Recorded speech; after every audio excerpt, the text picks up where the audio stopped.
Namaskar. A warm welcome to World News and Indian Perspective on All India Radio. This is R.S. Raghu and with me is Ramya, bringing glimpses of the major developments of the day from across the globe. Over the next half an hour, we shall bring to you the latest from the world of politics, economy, sports, entertainment and more. The headlines. Parliament passes Maritime Anti-Piracy Bill 2022 with Rajya Sabha approving it on Wednesday. Preparations have begun for the proposed meeting of the 4th Permanent Finance Working Group of the G20 Group in Chhattisgarh's capital Raipur. Prime Minister and Nepali Congress President Sher Bahadur Deuba has been elected the parliamentary party leader. Beijing may see a surge in severe COVID-19 cases over the next fortnight, a leading Chinese health official warns. Tehran says Saudi Arabia is open to more dialogue with Iran. A committee in the United House of Representatives has voted to publicly release years of tax returns obtained from former President Donald Trump. And in cricket, the second and the final test of the series between India and Bangladesh will begin at the Sher-e-Bangla National Stadium in Dhaka on Thursday.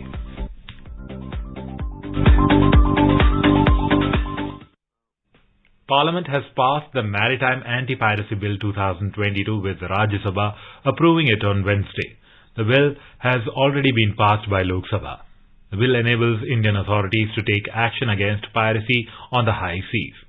It applies to the sea beyond the exclusive economic zone, which is beyond 200 nautical miles from India's coastline.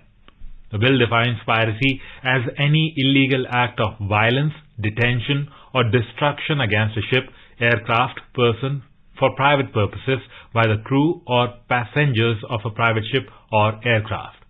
Replying to a discussion on the bill, External Affairs Minister Dr. S. Jaishankar said the bill will strengthen India's credentials as a partner with other countries to make the world more piracy-free. He said between 2008 and 2011, 27 incidents of maritime piracy took place in which 288 Indian nationals were involved. While in 2014 to 2022, 19 incidents of piracy happened in which 155 Indian crew members were involved. Dr. Jaishankar said the number of incidents of maritime piracy has come down because of international cooperation. Dr. S. Jaishankar said this bill will provide an effective legal instrument to combat maritime piracy not only in India's territorial waters in the exclusive economic zone but also on the high seas. He said more than 90% of trade taking place by sea routes. The minister said India has taken a lead on the issue of maritime security at a multilateral forum. He remarked that this would enhance India's global credentials and strengthen maritime security. Administrative preparations have begun for the proposed meeting of the 4th Permanent Finance Working Group of the G20 Group in Chhattisgarh's capital Raipur in September next year. A meeting of the state-level coordination committee constituted for the arrangements for this meeting was organized in Raipur. In this meeting, officers were appointed as nodal officers for various arrangements. State Chief Secretary Amitabh Jain has instructed that discussions and seminars should be organized in institutions like IIM and AIIMS, as well as various programs are also to be organized in schools and colleges with the aim of increasing awareness about the theme of G20 among the youth.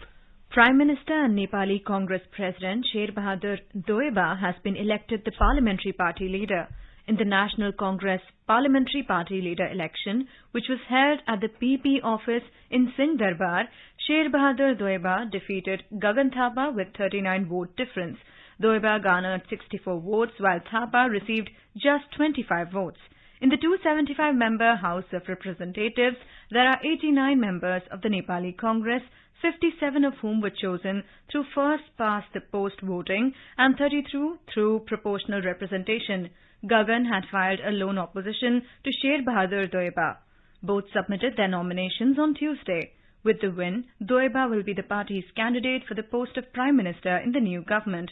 The National Congress is the only one of the 7 national political parties to hold elections to start its parliamentary party leader. Other parties, meanwhile, had chosen their PP leader in unanimity.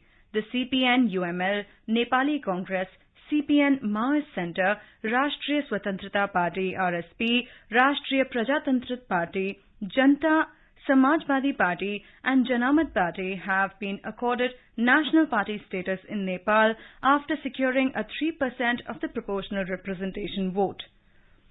Beijing may see a surge in severe COVID-19 cases over the next fortnight, a leading Chinese health official and respiratory expert has warned. State media reported that Wang Guangfa, a respiratory expert from Peking University First Hospital, has urged medical institutions to expand intensive care units ICUs and boost medical resources to address the impending wave of infections as medical resources in the capital city are facing additional stress due to unprecedented wave of COVID-19 infections after China suddenly shifted from zero tolerance to let the virus have free run. Cases driven by the BF.7 strain in Beijing are mainly symptomatic, which often triggers high fever and other extreme symptoms. According to various estimates, more than 60% of Chinese population might get infected in the next few months, as the current surge has been predicted to continue till April next year. The official count of COVID deaths of 7 this week is at odds with widespread anecdotal reports of fatalities and high traffic at funeral homes.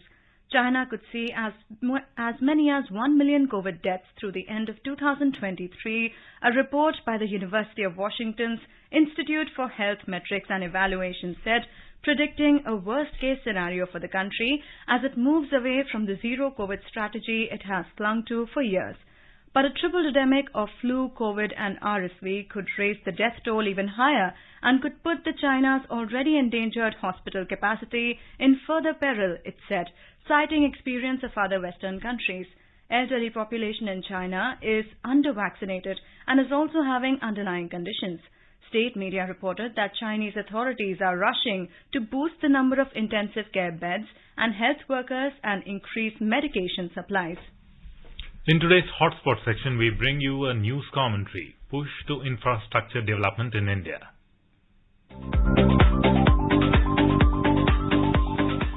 India's push for infrastructure development is getting steam with almost each day passing. Either mortar and bricks are laid for a big project, or a new railway line is laid, or a road is being constructed somewhere in the country. Prime Minister's Gati Shakti initiative has imparted a further push to building of crucial infrastructure like roads, ports, railways and logistics. All this is being done to give a fillip to the movement of goods and services and lay the blueprint for economic expansion over the next few years in the country. In October 2021, Prime Minister Narendra Modi had launched Gati Shakti National Master Plan for Multimodal Connectivity. Under its umbrella, 16 ministries worked together for integrated planning and coordinated implementation of infrastructure projects. Infrastructure schemes like Bharatmala, Sagarmala, inland waterways, dry and land ports and Udan have been incorporated under the Gati Shakti initiative. Besides, economic zones like textile clusters, pharmaceutical clusters, defense corridors, electronic parks, industrial corridors, fishing clusters and agricultural zones are being covered under this initiative. Amidst this, Indian Railways 452 projects costing around 7.33 lakh crore rupees are in different stages of execution. The Ministry of Civil Aviation has a plan to develop and operationalize 220 airports in the next 5 years. As many as 10 of the total 21 greenfield airports which got in-principle approval for setting up have already been operationalized. Similarly, under the ambitious Sagarmala program, more than 800 projects at an estimated cost of around 5.54 lakh crore rupees have been identified to be implemented till 2035. Sagarmala program include projects from various categories such as modernization of existing ports and terminals, new ports, terminals, port connectivity, inland waterways, lighthouse tourism, industrialization around ports, skill development and technology centers. On the other hand, 30 km of road is being built every day and the aim is to reach a target of 60 km of construction per day. There is an estimation that by 2025, the total length of India's highway network will be 2 lakh kilometers. This will include at least 26 green expressways to be built in the next 3 years. Along with this,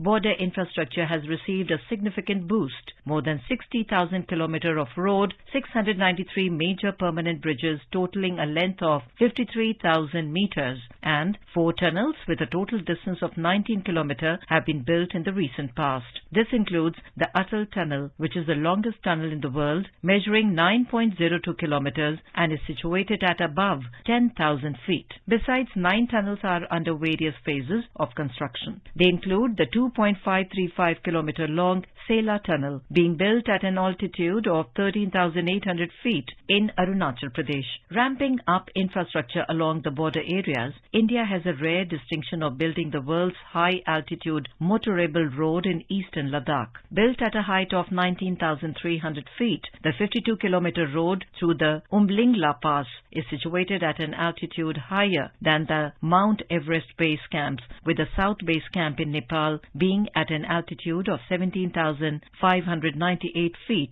and North Base Camp in Tibet at 16,900 feet. On the Umlingla Pass, India is also constructing a tunnel at 15,855 feet. It will connect Himachal Pradesh to Ladakh. Once the construction of this tunnel is complete, it will be the highest tunnel in the world, surpassing China's My La Tunnel, which is situated at the height of 15,585 feet. Indeed, India is in the middle of an incredible infrastructure building spree. Analysts say what America and Europe saw a boom in infrastructure development in the 1950s and the 1960s, Japan and South Korea in the 1980s and the 1990s, India is witnessing now. However, it is not just physical infrastructure which is receiving a boost, even digital infrastructure is given a significant push. A plan is on to extend the mobile services to all 640,000 villages of the country by 2023 and through optical fiber by 2025. All this is being done to make India the third largest economy by 2030 and a developed economy by 2047.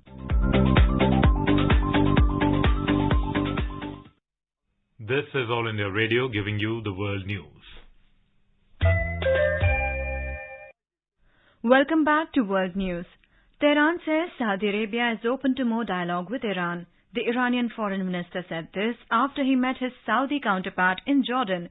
In an Arabic tweet published on Wednesday, Iranian Foreign Minister Hossein Amir Abdollahian said he spoke with Saudi Foreign Minister Prince Faisal bin Farhan Al Saud, in addition to other counterparts from the region and from France, on the sidelines of an Iraq-focused conference in Jordan on Tuesday. He said that Saudi minister assured him of his country's readiness to continue dialogue with Iran. The two regional rivals cut diplomatic ties in 2016 after a crowd stormed the Sunni-majority kingdom's embassy in Tehran following the execution of a prominent Shia leader. The United Nations Security Council on Tuesday eased a weapons embargo meant to stem rebel fighting in Eastern Democratic Republic of Congo and renewed a peacekeeping mission there for another year. Under a new resolution, UN member states are no longer required to notify the Security Council of arms sales or military support to the Congolese government. Arms sales to non-governmental armed groups, however, are still banned. The embargo was first imposed after the end of a civil war in 2003 that left Democratic Republic of Congo's vast mineral-rich east plagued by militia activity. Congo welcomed the decision in a government statement, saying it corrected an injustice that was preventing it from defending itself against rebel groups, in particular the M23. A committee in the United States House of Representatives has voted to publicly release years of tax returns obtained from former President Donald Trump.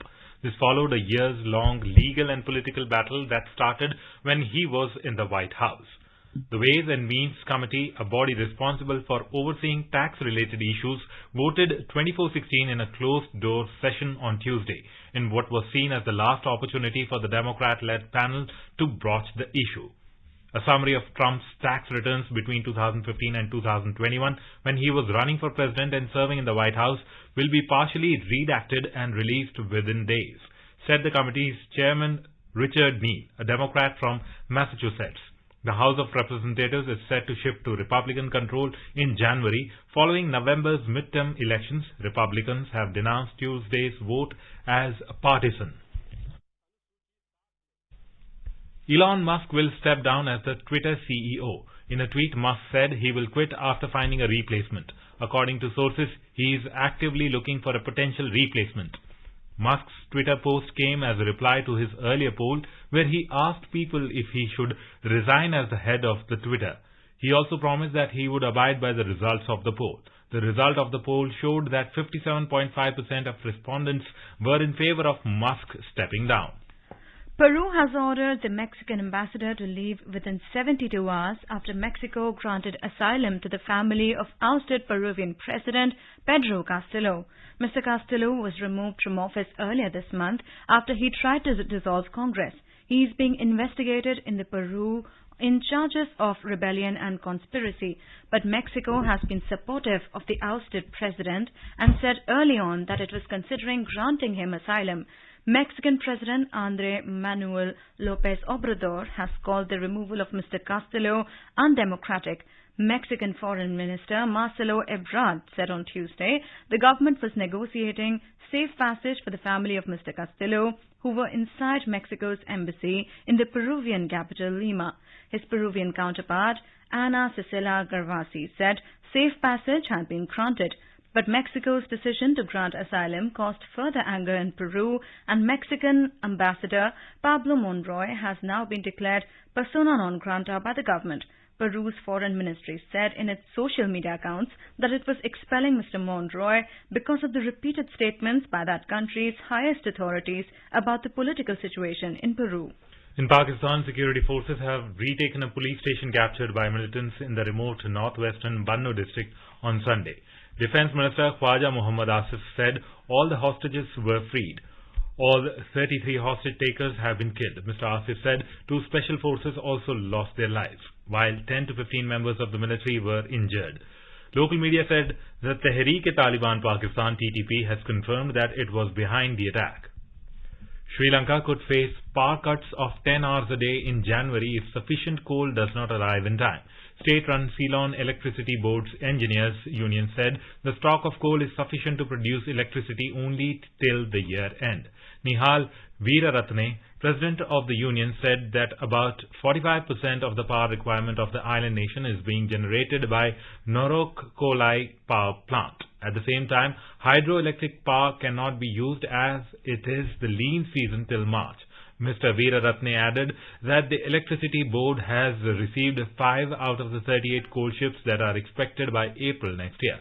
The coal from the 6th ship is expected to reach the power plant by the 11th of January. With a delay in arrival of coal, the plant will not generate enough power, necessitating power cuts of up to 10 hours a day. Prime Minister Sheikh Hasina has said that the Awami League government is building a non-communal country where everyone has equal rights. Addressing the leaders of the Christian community on the occasion of the Christmas Day in Dhaka on Wednesday, Prime Minister Hasina said that people from various communities live in Bangladesh. It is not a country of people with a single faith. The government works for the well-being of all religious faiths, said the Prime Minister. Referring to unfinished memoirs and some other books written by Bangabandhu Sheikh Mujibur Rahman, Prime Minister Hasina said he showed respect to all religions. She said her government stood beside all in case of problems, as her government believes that it has to work for all the people of the country. She reiterated her commitment to help the people who are lagging behind and ensure education, job and livelihood for them. Referring to the mosque-based education, she said when the Awami League government arranges mosque-based education, it also makes similar arrangements of education in Hindu temples, churches and other places of worship. 20 historic bronze sculptures have been returned to Nigeria by Germany as part of efforts to address its dark colonial past, its foreign minister said on Tuesday. Annalena Baerbock, Germany's foreign minister, returned the prized cultural artifacts to Nigerian officials in a ceremony in the capital, Abuja. The sculptures, known as Benin bronzes, were looted from the West African country by British troops when it was under the colonial rule. Ms. Annalena said it was wrong to steal these bronzes and it is long overdue to return these bronzes to their home. Cast in brass and bronze with ancient designs, the sculptures were used in rituals to honor the Benin people's ancestors and rulers. More than 5,000 ancient artifacts are estimated to have been stolen from Nigeria by England, said Nigerian authorities. Most of these treasures were stolen from the Royal Palace of the Kingdom of Benin, now part of South Nigeria, and some ended up in the custody of other foreign governments, including Germany. The Islamic police force in northern Nigeria's main city has arrested 19 Muslims, accusing them of attending the wedding of a same-sex couple. The force raided the marriage ceremony in Kano after a tip-off, its spokesman Lawal Ibrahim Fage said. The couple, who had not yet taken their vows, managed to flee and police were searching for them. He added, Kano has a majority Muslim population where an Islamic legal system operates alongside secular law. Gay acts are illegal under both legal systems in the whole of Nigeria, where those living in the north are mainly Muslim and people in the south are largely Christian. Kano's Islamic police force is popularly known as the Hizbah and enforces a strict moral code. Mr. Fage told the BBC that the police force did not intend to punish the 15 male and 4 female wedding guests arrested during the raid on Sunday. Vandals have destroyed sacred artwork in South Australia thought to be about 30,000 years old. The Nullarbor plain art, which are designs carved into the chalk limestone walls of the Cunalda cave, has special significance for the region's Aboriginal Mirning people. The vandals are thought to have dug under a steel gate before scrawling "Don't look now," but this is a death cave on the walls. The authorities are investigating. South Australia Attorney General and Aboriginal Affairs Minister Kayam Maher said that this is quite frankly shocking. The Cunalda cave has been listed as a National Heritage Site since 2014. London's High Court has ruled that the British government's post-Brexit settlement scheme for EU citizens is unlawful. An agency funded by the government to oversee citizens' rights took the Home Office to court, arguing Britain is breaching its withdrawal agreement with the European Union by requiring EU citizens to reapply for the right to live and work in the United Kingdom. The Independent Monitoring Authority's lawyers argued at a hearing last month that the scheme unlawfully requires EU citizens to make a second application after being allowed to remain in the UK or lose their rights of residence. EU citizens and their family members who had not established a right of permanent residence before the end of 2020 can be granted limited leave to enter and remain in the UK for 5 years. It is known as pre-settled status.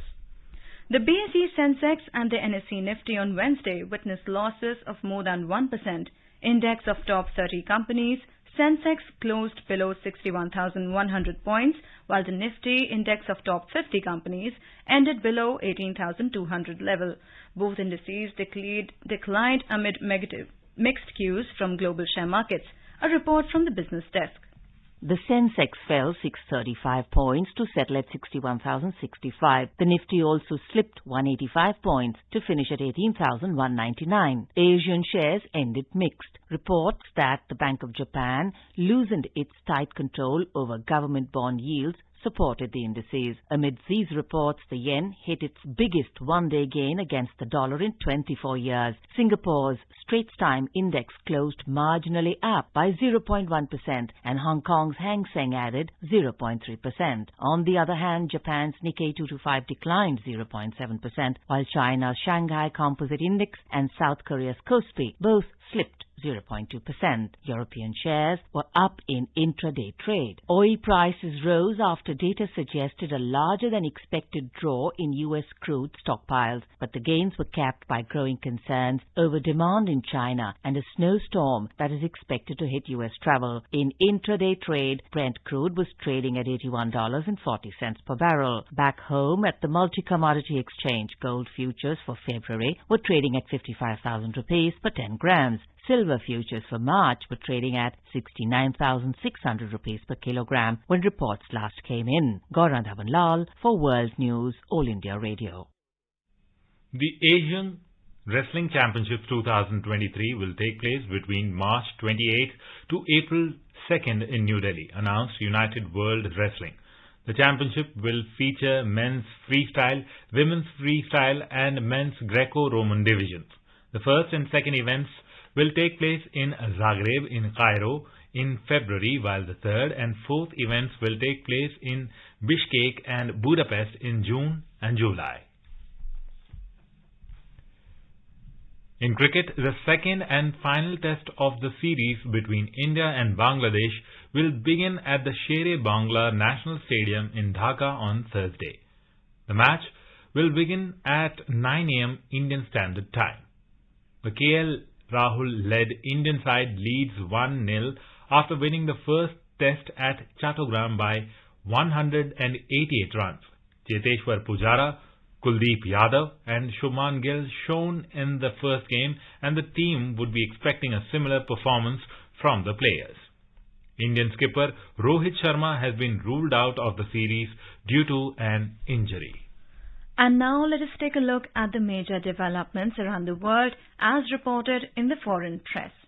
The Straits Times writes, women university students across Afghanistan were in disbelief on Wednesday, barred by the Taliban from studying and condemned to a life feeling like caged birds. The Guardian writes, Avatar 2 should make us completely rethink our relationship with the planet. The Washington Post reports rare bacterial infections such as invasive strep A are popping up around the United States and Europe with serious effects reported in children. The New York Times writes, nearly all Americans over 65 got their initial COVID vaccines, but that immunity is waning, and this time the government is offering far less support for new shots. The Global Times writes, China-Australia ties on fast track to recovery as leaders agree to initiate and restart dialogues in 6 areas. Wall Street Journal reports, Elon Musk says Twitter will, in fact, be okay next year. And now a quick look at the headlines once again. Parliament passes Maritime Anti-Piracy Bill 2022 with Rajya Sabha approving it on Wednesday.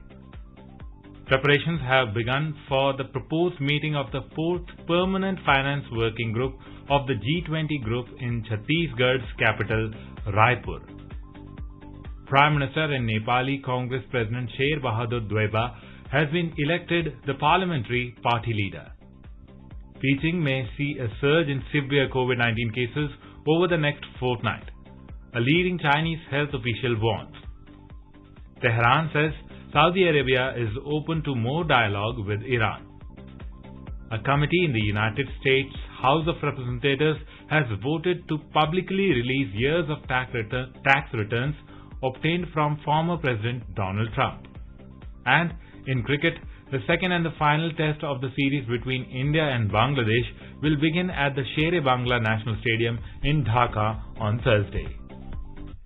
And now, before we end, let us listen to Mahatma Gandhi's favorite bhajan Vaishnav Jan by artists from Iraq.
that, we end this bulletin.